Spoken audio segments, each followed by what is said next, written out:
اچانک شور سا اٹھا ہے محفل میں صحابہ کی، عمر آتا نظر آیا، عمر آیا، عمر آیا، عمر آتا نظر آیا۔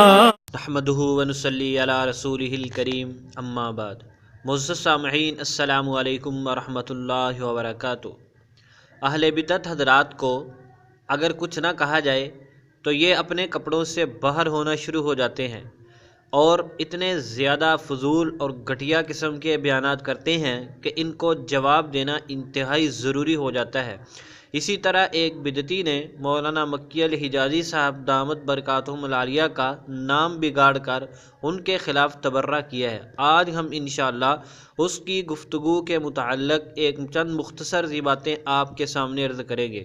مولانا مکی الحجازی صاحب نے ان جاہل بدعتیوں کو سمجھایا تھا کہ تم جو میلاد کے نام پر فضول خرچی کرتے ہو یہ کام نہ کرو، بلکہ یہ پیسے غریبوں کو دے دو، مسکینوں کو دے دو، اور پھر تم ان فضول خرچی کرنے پر جب تم سے مطالبہ کیا جاتا ہے کہ تم نے یہ کام کہاں سے لیے تو تم پتہ نہیں کیا کیا کچھ کہنا شروع کر دیتے ہو۔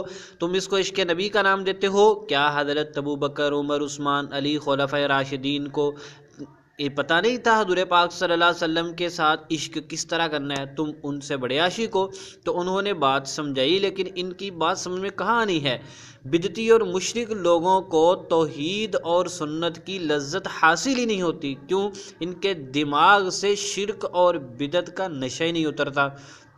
اچھا، کہتے ہیں جی ہم بھی تو مسکینوں کو کھانا کھلاتے ہیں، اور تم جو اتنے بڑے بڑے کیک کاٹتے ہو اور جو گلیاں سجاتے ہو 10 دن چوری بجلی کر کر کے، اور جو تم اپنے جلوس کے نام پر مرد اور عورتیں اللہ معاف کرے ڈانس کرتے ہیں، اور یہ نعتیں جو تم لگاتے ہو، اس کو نعت کہنا صحیح ہے؟ کتنا تیز ساؤنڈ کر دیتے ہیں۔ اور ہمارے قریب بدبخت بدعتی ہیں جو وہ چھتوں کے اوپر ڈیک رکھ دیتی ہیں، اتنی تیز آواز کی ہوتی ہے، اللہ معاف کرے۔ نہ بندہ نماز پڑھ سکتا ہے، نہ قرآن پڑھ سکتا ہے، نہ ذکر کر سکتا ہے، آپس میں بندہ ضروری بات بھی نہیں کر سکتا، اور وہ ایسے بدبخت ہیں چھت پر رکھ دیتے ہیں۔ ان کے اپنے گھروں میں آواز نہیں جاتی، صرف دوسرے لوگوں کو تنگ کرنے کے لیے۔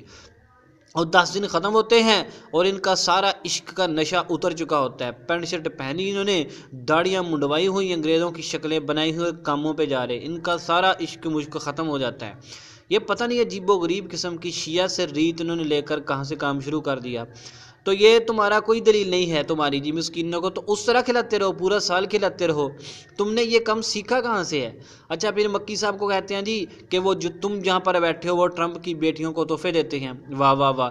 اگر تمہیں کسی بات سے روکا جائے تو تم یہ دیکھو کہ ہمیں صحیح بات بتائی جا رہی ہے یا غلط بات بتائی جا رہی ہے۔ تم سیدھا کہو کہ یار ہم یہ کام اس لیے کرتے ہیں کہ یہ سنت ہے، مستحب ہے، فرض ہے، واجب ہے۔ تم اگلے بندے کو تانا دے رہے ہو، طنز کر رہے ہو کہ جو ٹرمپ کی بیٹیوں کو تحفے دیتے ہیں، تو ہم ان کو کہاں کہتے ہیں انہوں نے کام ٹھیک کیا ہے؟ ہم تو کہتے ہیں انہوں نے بھی کام غلط کیا ہے۔ لیکن تم مجھے یہ بتاؤ، کیا انہوں نے یہ کہا ہے کہ ہم عشق مصطفیٰ کے نام پر یہ کر رہے ہیں؟ انہوں نے یہ کہا کہ یہ ہم فرض واجب سنت مستحب کر رہے ہیں؟ انہوں نے یہ کہا جو بندہ یہ کام نہیں کرتا وہ ہمارے ہاں عاشق رسول نہیں ہے، گستاخ رسول ہے، فلاں فلاں؟ اور تم نے جو تو رسم و رواج بنائے ہوئے ہیں، جو بندہ ان کاموں کو نہیں کرے تم تو اس پہ گستاخ رسول کا سیدھا فتویٰ لگاتے ہو۔ اللہ تعالیٰ معاف کرے۔ تو اگلے کو طنز کرنے سے پہلے یہ دیکھ لیا کرو کہ یہ طنز بنتا بھی ہے یا نہیں بنتا۔ تو ہم کہاں ان کی تائید کرتے ہیں، ان کی حمایت کرتے ہیں؟ وہ جو ایسے کام کرتے ہیں وہ بالکل غلط کرتے ہیں، اور جب ضرورت ہوتی ہے تو مکی صاحب تنبیہ کرتے ہیں، کرتے کیوں نہیں ہیں؟ اور وہ چونکہ سوالوں کے جواب دیتے ہیں تو وہ اپنے سوال کے جواب کے دائرے میں رہ کر ہی بات کرتے ہیں، اس لیے تمہارا تانا دینے کا کوئی فائدہ نہیں ہے۔ اچھا، پھر کہتے ہو کہ تم جو وہاں پر بیٹھ کر تبلیغ کرتے ہو، تعلیم دیتے ہو، اس کی تمہارے پاس کیا دلیل ہے؟ جیسے ابو بکر، عمر، عثمان نے ایسا کیا کہ وہ نمازوں کے بعد بیٹھ کر وہاں تبلیغ کرتے ہوں اور وہ تنخواہ لیتے ہوں۔ تم مجھے یہ بات بتاؤ، کیا خلفائے راشدین کا عملی حجت ہے، ان کا قول حجت نہیں ہے؟ حدیث موقوف کی تعریف سے آپ واقف نہیں ہیں؟ حدیث موقوف کی کیا تعریف ہوتی ہے؟ تو خلفائے راشدین نے حکم دیا تھا، خلفائے راشدین نے لوگوں کو بٹھایا تھا اور ان کو وظائف بھی دیے تھے۔ اگر تمہیں دلیل کا پتہ نہیں ہے تو ہم آپ کو دلیل فراہم کرتے ہیں، آپ ماننے والے تو بنے۔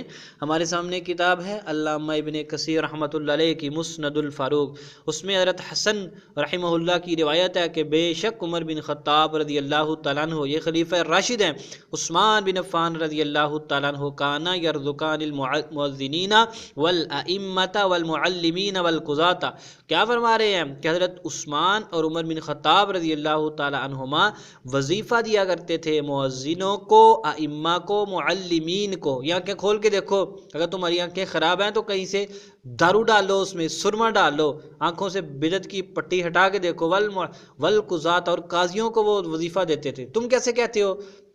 انہوں نے پڑھانے پر جو بندے مقرر کیے ہوئے تھے ان کو تنخواہیں دیتے تھے وہ۔ تو یہ تو خلفائے راشدین کی سنت ہے، یہ عمل تو ان سے ثابت ہے۔ اور امام بہقی رحمۃ اللہ علیہ نے تو نبی پاک صلی اللہ علیہ وسلم سے بھی ثابت کیا ہے۔ آپ نے فرمایا کہ جن چیزوں پہ تم اجرت دیتے ہو ان سے سب سے بہترین چیز اللہ جل شانہ کی کتاب ہے۔ تو اگر مکی صاحب لیتے ہیں تو اس میں غلط کیا ہے؟ جو تم بدعات کرتے ہو تمہارے پاس اس کی کیا دلیل ہے؟ حضرت ابوبکر رضی اللہ تعالیٰ عنہ نے گلیاں سجائیں، حضرت عمر رضی اللہ تعالیٰ عنہ نے جھنڈیاں لگائیں، حضرت عثمان رضی اللہ تعالیٰ عنہ نے بتیاں لگائیں، حضرت علی رضی اللہ تعالیٰ کتنے جلوس نکالے۔ یہ جو رنگ برنگے تم تماشے کرتے ہو ان کا دین کے ساتھ کیا تعلق ہے؟ باقی قرآن پڑھنا، حدیث پڑھنا، نبی پاک صلی اللہ علیہ وسلم کی تعریف کرنا، آپ کی سیرت بیان کرنا، آپ کی صورت کا تذکرہ کرنا، یہ تو ثواب کا کام ہے، یہ تو روزانہ کرنا چاہیے، یہ تو صبح و شام کرنا چاہیے۔ اور ہم الحمدللہ کرتے بھی ہیں، لوگوں کو سنت کا شوق دلاتے بھی ہیں۔ تمہاری طرح نہیں ہے کہ 10 دن جھنڈیاں بتیاں لگا لی اور گلیاں بند کر کے لوگوں کو تنگ کیا اور اوپر لمبے لمبے ڈھک رکھ کے سارا محلہ تنگ کر دیا اور گزرنے والوں کو تکلیفیں دی۔ پھر رات کو عورتیں نکل رہی ہیں اور وہ دیدار کر رہی ہیں اور بدماش قسم کے لڑکے ان کے پیچھے اللہ معاف کرے کیسی کیسی بھونڈی حرکتیں کرتے ہیں۔ یہ تم نے کہاں سے سیکھا ہے؟ یہ خلفائے راشدین کا عمل ہے یہ؟ تو وہ جو کام کرتے ہیں وہ تو ان سے ثابت ہے، تم جو کام کرتے ہو یہ کہاں ثابت ہے؟ اس کا حوالہ بھی سن لو، مسند الفاروق جلد 2 صفحہ نمبر 484۔ اس کے علاوہ بھی بہت سارے حوالہ جات ہیں۔ اور تم خود احمد رضا خان بریلوی، اس نے تمہارے بارے میں کیا کہا ذرا سنو، ابھی تم کو بتاتا ہوں۔ حرام کی کمائی رضا خانیوں کی ہے یا مولانا مکی الحجازی کی ہے؟ ابھی تمہیں بتاتے ہیں۔ یہ جتنے بھی رضا خانی مولوی ہیں، مفتی ہیں اور یہ تقریریں کرتے ہیں اور یہ نقابت کرتے ہیں، یہ کتنے پیسے بٹورتے ہیں بندوں سے، تمہیں پتہ ہے ان کی فیسیں کتنی ہیں؟ مفتی حنیف قریشی، غفران محمود سیالوی، ملازم حسین ڈوگر اور یہ جمال الدین بغدادی، جعفر قریشی اور پتہ نہیں کون کون، تمہیں نہیں ان کا پتہ؟ اب ذرا سنو ان کے بارے میں۔ تمہارے اعلیٰ حضرت احمد رضا خان صاحب کیا کہتے ہیں؟ احکام شریعت ہے، یہ ان کی کتاب ہے، اور اس میں ذرا دیکھو یہ غور سے کیا لکھا ہوا ہے۔ انہوں نے لکھا ہوا ہے میلاد شریف پڑھنے کی اجرت مقرر کرنا منع ہے، 158 صفحہ۔ ذرا آگے دیکھیں کیا لکھا ہوا ہے۔ آگے انہوں نے مسئلہ پوچھا ان سے کہ مجلس میلاد شریف پڑھنے کے لیے بیشتر ٹھہرا لینا کہ 1 روپیہ دو تو ہم پڑھیں گے اور اس سے کم پر نہیں پڑھیں گے، وہ بھی اس سے پیش کی بطور بہانہ یا صحیح جمع کرا لینا جائز ہے یا نہیں ہے؟ اب ذرا احمد رضا خان صاحب اس کا جواب کہتے ہیں، وہ بھی سنو۔ کہتے ہیں یہ دیکھو 52 نمبر، اللہ عز و جل فرماتا ہے لا تشتروا بآیاتی ثمنا قلیلا، یہ ممنوع ہے اور ثواب عظیم سے محرومی مطلق، واللہ تعالی اعلم، صفحہ نمبر 160۔ تو کیا حضرت نے کہا یہ ممنوع ہے، قرآن کے خلاف ہے، اللہ جل شانہ کے حکم کے خلاف ہے ان لوگوں کا یہ کرنا۔ اور یہ ملازم حسین ڈوگر کو ہمارے گاؤں والے بریلیوں نے بلایا تھا ہمارے خلاف تقریر کروانے کے لیے، اس نے کہا تھا پہلے میرے اکاؤنٹ میں نا تم 30,000 روپیہ بھیجو، میں پھر آؤں گا۔ جو اوپر پھینکتے ہیں وہ علیحدہ پیسے ہوتے ہیں اور جو دیتے ہیں وہ الگ ہوتے ہیں، ان کی طے شدہ فیس الگ ہوتی ہے۔ اور جتنے بھی بریلوی بدعتی رضا خانی خطیب ہیں اور یہ جتنے بھی داڑھی منڈے تمہارے نعت خاں اور فلانے ڈمکانے ہیں، وہ سارے کے سارے حرام کھاتے ہیں تمہارے اعلیٰ حضرت کے فتویٰ کی روح سے۔ مکی صاحب پر فتویٰ لگانے چلے تھے، وہ تو خلفاء راشدین سے ثابت ہے، اور جو تم چاہتے ہو یہ تمہارے مجدد دین و ملت نے خود اس کو ممنوع قرار دیا ہے، قرآن پاک کے خلاف قرار دیا ہے۔ تو مکی صاحب کو چھوڑو، اپنی فکر کرو بدعتیو، اور بدعت کو چھوڑ دو، اسی میں تمہارا بھلا ہے۔